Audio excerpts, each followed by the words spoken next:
Assalamualaikum warahmatullahi wabarakatuh. Halo teman-teman, apa kabar? Perkenalkan, nama saya Lasa Ferian, salah satu mahasiswi dari jurusan Bimbingan dan Konseling Universitas Indah Prasta PGRI. Dalam video kali ini, kita akan membahas materi Kode Etik Profesi Guru BK dan Konselor. Guru BK dan konselor memiliki kode etik yang harus dilaksanakan. Apa itu kode etik profesi? Menurut Depdiknas tahun 2004, kode etik profesi adalah norma-norma yang harus diindahkan oleh setiap tenaga profesi dalam menjalankan tugas profesi dan dalam kehidupannya di masyarakat. Norma-norma itu berisi apa yang tidak boleh, apa yang seharusnya dilakukan, dan apa yang diharapkan dari tenaga profesi.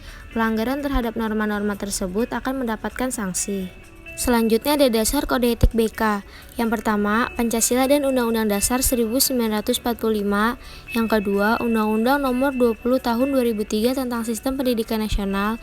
Yang ketiga, Peraturan Pemerintah Republik Indonesia Nomor 19 Tahun 2005 tentang Standar Nasional Pendidikan pada pasal 28 ayat 1, 2, dan 3 tentang Standar Pendidik dan Tenaga Kependidikan.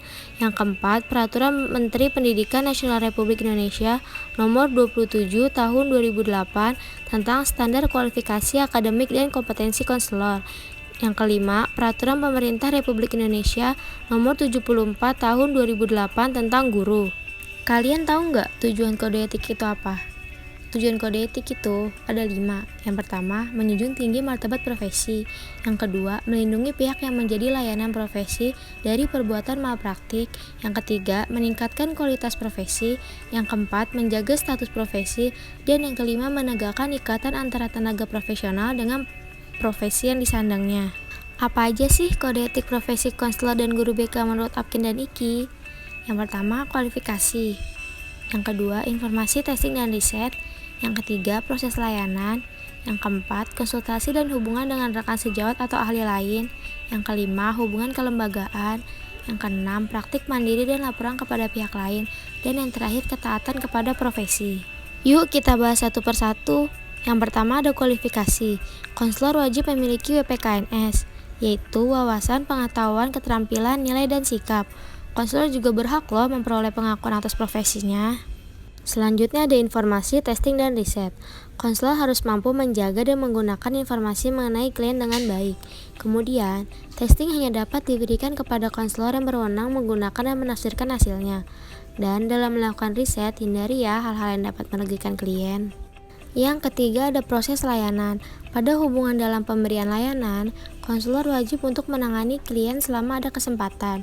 Klien juga berhak untuk mengakhiri hubungan dengan konselor meskipun belum mencapai suatu hasil yang konkret.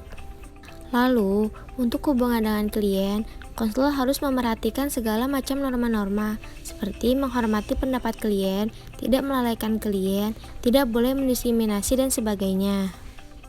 Yang keempat ada konsultasi dan hubungan dengan rekan sejawat atau ahli lain.